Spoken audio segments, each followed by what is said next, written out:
video kali ini gue ingin ngobrol dengan pemegang visa Gijin Koku di Jepang. Ya, nama lu berapa? Siapa bro? Nama David ini lengkap atau? Iya, nama lengkap. Lengkap. Nama lengkap David Adolf Jeremia Kumiang ya. Dipanggil?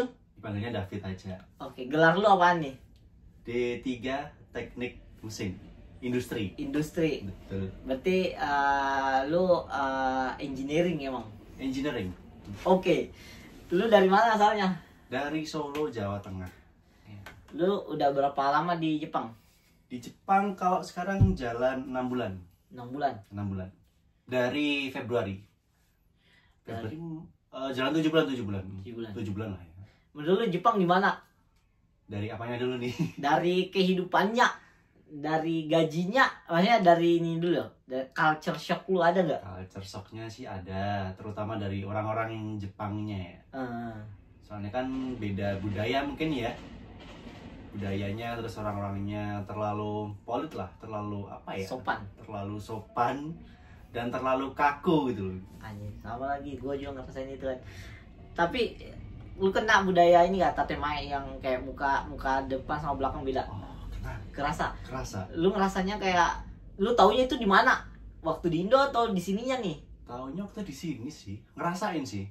Dari ngeliat ekspresi mukanya waktu ngomong tuh, terus tiba-tiba jadi gini.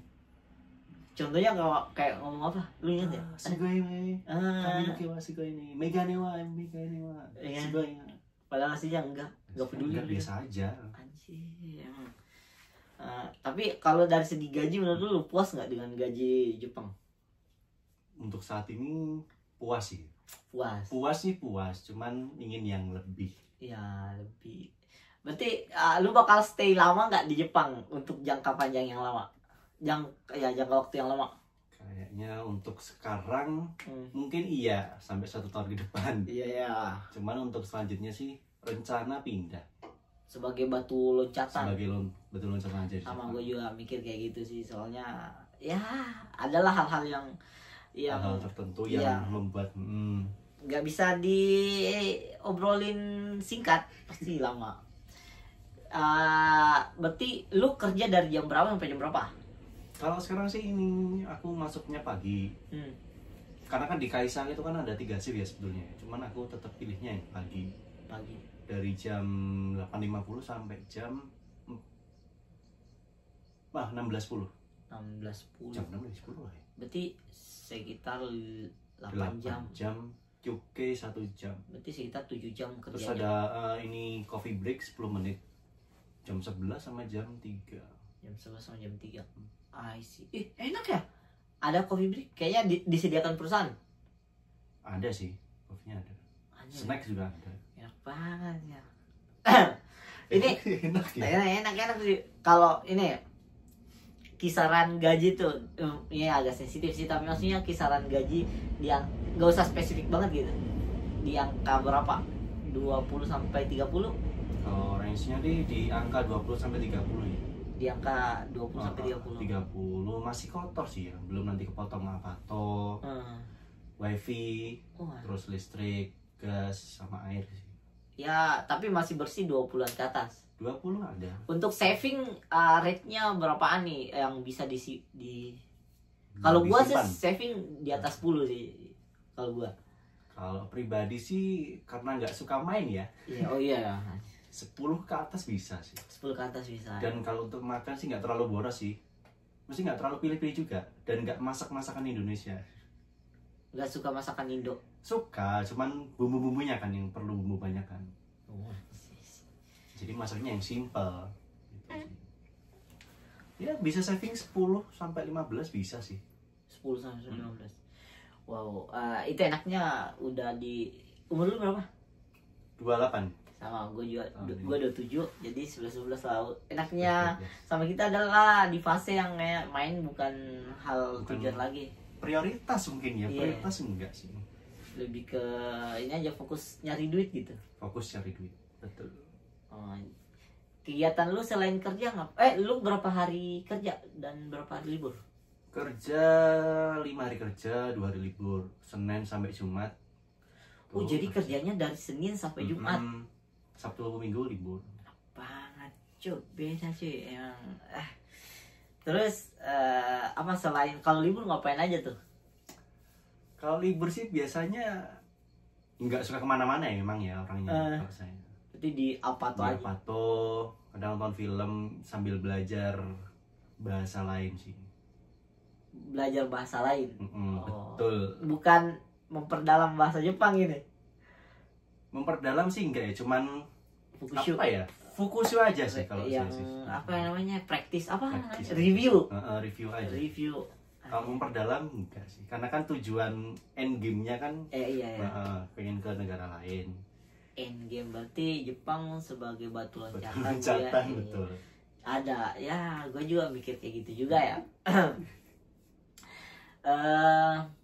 Terus apa nih yang buat lu tertarik ke Jepang awalnya gitu?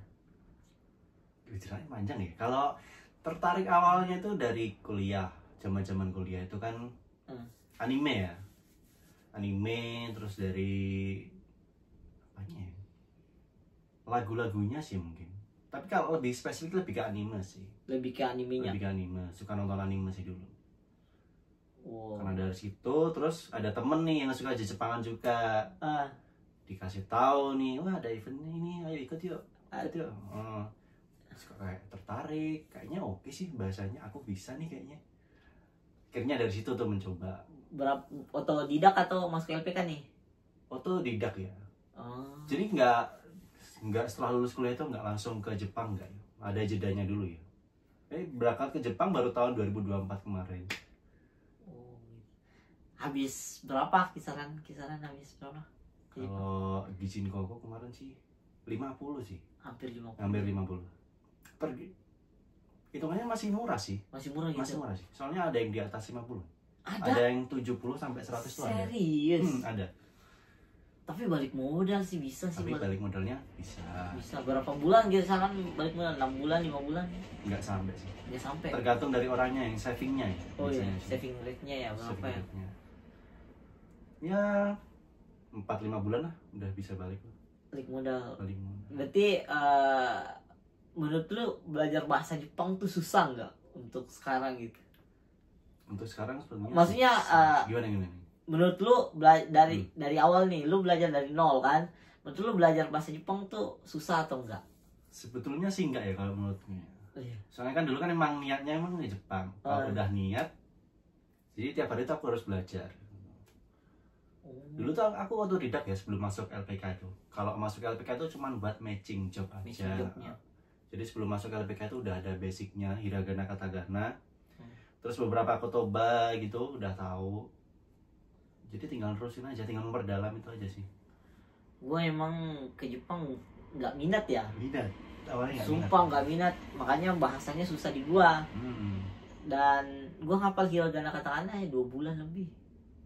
Dulu nggak sampai 2 bulan sih hiragana katakana.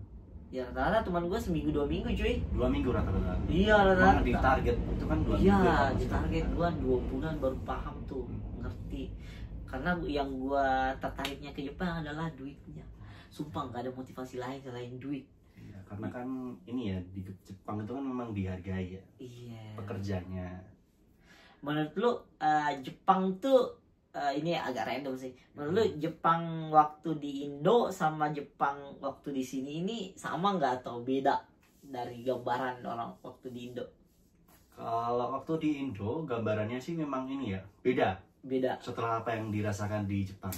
Apa yang gambaran di Indo tuh yang bedanya sama di sini? Yang paling beda itu pertama tentunya jam kerja. Lingkungan kerja, terus kan kalau lingkungan kerja kan kita otomatis sama orang Jepang ya. Iya. Ya walaupun ada orang lain juga ya selain orang Jepang kayak Vietnam, Nepal, Indo ada juga tentunya. Tapi rata-rata kalau tempat kerjaku yang kayak saya sekarang kan itu full orang Jepang. Jadi emang agak beda aja sih secara culture, terus apa ya budaya kerjanya itu beda. Berarti tiap hari ngobrol ya mau nggak mau pakai bahasa Jepang ya. Mereka kan nggak tahu bahasa Inggris ya, soalnya yang susah itu bahasa Inggris gue tuh beda sama dan apalagi kita kan di Osaka. Ya. itu kan pakainya Kansai Bank. Gila. Dialek Kansai kan. Jadi apa yang kita dipelajari di buku sama kita udah sampai sini beda. Aduh. Karena warlocknya sini tuh paling suka pakai Kansai Bank. Jadi yang dipelajari kalau di buku itu kan aku pakainya Mina Nihongo ya. Mina Nihongo. Itu kan Tokyo Bank kan. Jadinya beda. Itu di Mina Nihongo Tokyo Bank. Tokyo Bank. Anusa, Tabisa. Kayak gitu. Astaga. Susah juga. Tapi berarti sekarang bahasa Jepang nggak terlalu sulit lah menurut lo? Nggak terlalu sulit sih, enggak. Karena kan udah terbiasa mendengarkan orang Jepang ngomong kan. Jadi udah nggak terlalu sulit sih. Dan cara nanggepinnya sih ya nggak terlalu ini ya, nggak terlalu ribet kayak di buku. Harus pakai bumpo, pakai ini partikel. Sumpah itu sih. Sampai sekarang tuh nggak ngerti gue partikel. Maksudnya yang mana yang cocok. Tapi gue tuh lebih amannya pakai ga. Kayaknya almost semua pakai ga. Dari ga kalau gue ya amannya kayak gitu. Tapi kalau gue, shock gak yang kayak tiap ketemu orang Otsukare sama des, Ohayou gozaimasu, konnichiwa. Itu sih. Awal-awal. Itu shock sih. Tiap hari kan, maksudnya tiap kita ketemu orang tuh siapapun pasti harus gitu kan. Harus aisatsu itu sih. Sampai sekarang gak Otsukare sama des. Lu udah terbiasa sekarang? 6 bulan. Udah terbiasa. Apalagi waktu acara ini yang nomikai gitu. Padahal nggak kerja tapi Otsukare sama des. Kenapa? Kan sepenangkapku kan kalau Otsukare sama des itu kan dipakai setelah kita kegiatan kerja gitu kan. Terima kasih atas kerja kerasnya hari ini Otsukare sama desta itu kan. I see. Berarti sampai sekarang nih kehidupan Jepang seru-seru aja atau flat? Sebetulnya sih flat ya kalau saya ya. Sama gue juga maksudnya udah ya ngerasa aduh apa yang menarik ya. Soalnya kalau semakin kesini yang semakin dikejar itu uang kan. Iya, uang. Tapi emang karakter orang Jepang sama Indo beda nggak? Sama aja? Beda. Kayak gimana tuh? Karakter kayak beda banget. Tatemae atau? Tatemae, yang pertama Tatemae ya. Iya. Itu sih. Kelihatan banget ya. Kalau nggak suka ya udah bilang nggak suka aja. Kenapa harus Tatemae? Iya sih. Itu terus. Yang kedua ini sih terlalu baku ya. Kaku itu sih. Kalau kerja tuh kayak terlalu tegang gitu. Iya, terus gimana ya? Yang tiga itu cara kerjanya orang Jepang mungkin ya. Kalau cara kerjanya itu terlalu harus mengikuti buku dari A sampai Z. Kalau orang Indo kan beda ya. Kalau ada cara yang lebih efektif, kita pakai yang itu. Iya. Gitu kan. Itu bedanya. Apa sih bedanya itu? Padahal aku di Kaisa kemarin aku juga pernah nerapin sih waktu awal-awal kerja itu. Ini lebih efektif loh, lebih efisien. Tapi di komen. Tapi di komen. Nggak boleh dicuit. Nggak boleh, ini harusnya gini, ngikutin prosedurnya gini. Nah, cuy lah dari situ. Ya udah. Padahal itu kan bisa memangkas waktu lebih ringkas ya. Kita yang dari awalnya 10 menit jadi 5 menit gitu. Iya sih. Orang Jepangnya nggak suka dari situ. Nggak suka ya. Mereka suka yang emang flat gitu. Ya emang dibikin ribet sih sepertinya. Tapi nggak tahu sih. Memang budayanya memang seperti itu sih. Kehidupan di Jepang bebas nggak menurut lo? Kalau dari segi apanya nih? Dari kayak kita anak muda nih, sebagai anak muda bebas nggak hidup di Jepang, bisa ngelakuin apa aja dan duitnya ada kesempatan? Bebas sih bebas ya, tergantung orang. Mau ke mana? Mau tiap hari minum ya ada. Minuman kan dijual bebas ya di supermarket ada, dan itu nggak kena batasan usia tuh nggak, bebas. Rokok juga ada. Iya. Kayaknya di semua tempat makan pasti bir ada. Bir ada. Bir, osake. Iya. Tapi lu udah pernah nyobain? Bir sih paling mentok, kalau osake enggak sih. Gue pernah nyobain kayak ya ini yang osake yang gua rasain tuh kayak apa ya? Bukan Fanta, Sprite.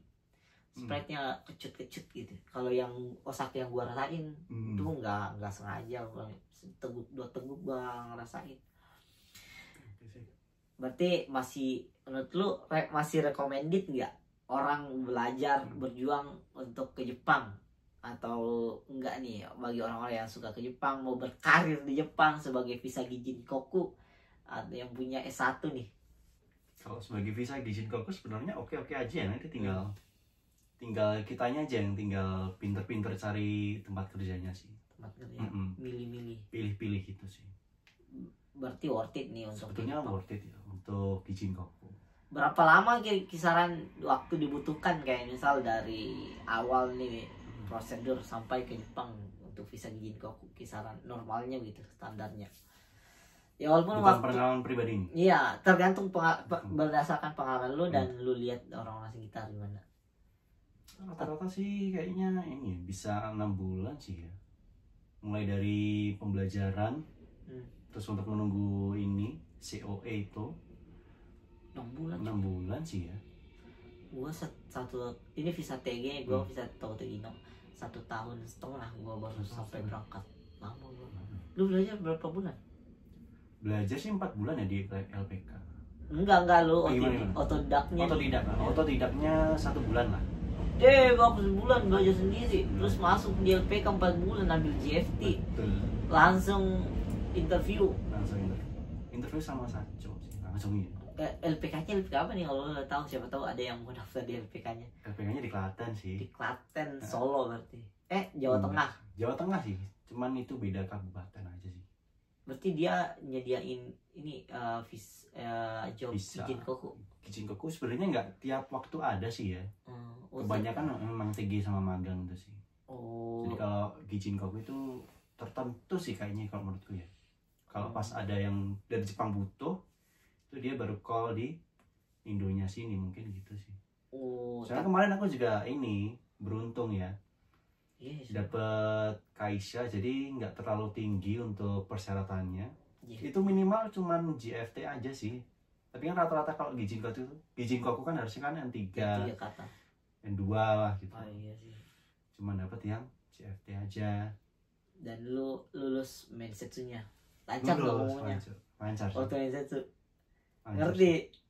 Ngerti sih dikit-dikit ya, karena sebelumnya nyiapin ini jawabannya.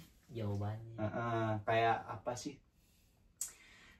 Kayak nyiapin pertanyaan juga buat ke Sacho-nya, buat tambah nilai-nilai plus gitu loh.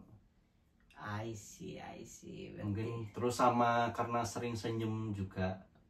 Itu kan harus di briefing dulu kan sebelum wawancara kan. Gua sumpah gua lulus tuh karena senyuman gua. Sumpah gua lulus tuh karena senyuman. Kalau ada yang ngomong sampai sekarang gua terkenal di LPK gua, ada tuh orang yang goblok bahasa Jepangnya tapi modal senyum dia lulus ke Jepang. Gua tuh. Sumpah di LPK gua tuh sampai sekarang kayaknya masih itu yang banyak dicerita sensei-sensei deh. Itu sih bagi teman-teman. Berarti harus ya visa nge-apply dari jurusan selain teknik, bisa nggak apply di Ginkoku? Bisa sih. Kemarin ada yang dari apa ya? Pertanian itu masuknya sih agriculture. Agriculture. Kemarin ada sih, dia pakai visa Ginkoku, ada juga. Berarti bisa sih. Selain teknik.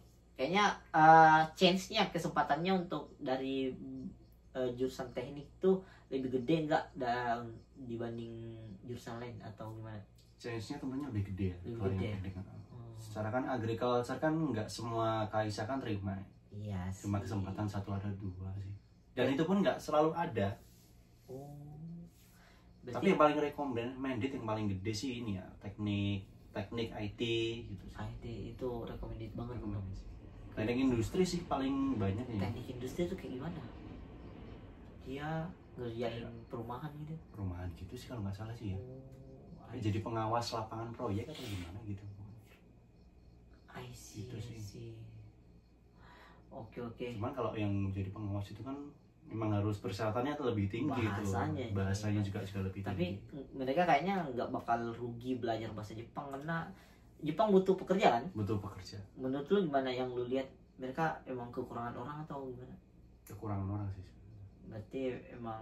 Tapi kan karena demo sekarang kan katanya menolak itu. Iya, tapi menurut gua sih nggak mungkin ini ya, nggak mungkin stop ya kalau untuk imigrasi sih ya. Iya, tetap jalan terus sih, karena kalau cuma isu sih itu. Iya, isu sih untuk ngangkat politik aja menurutku. Nah, kalau misal nggak ada orang luar kayaknya Jepang. Iya, apalagi kan anak mudanya Jepang kan kalau kerja yang kasar gitu nggak mau.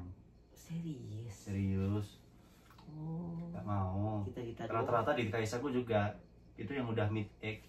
Oh, yang udah 35 ke atas lah. Ada yang 70 masih ada.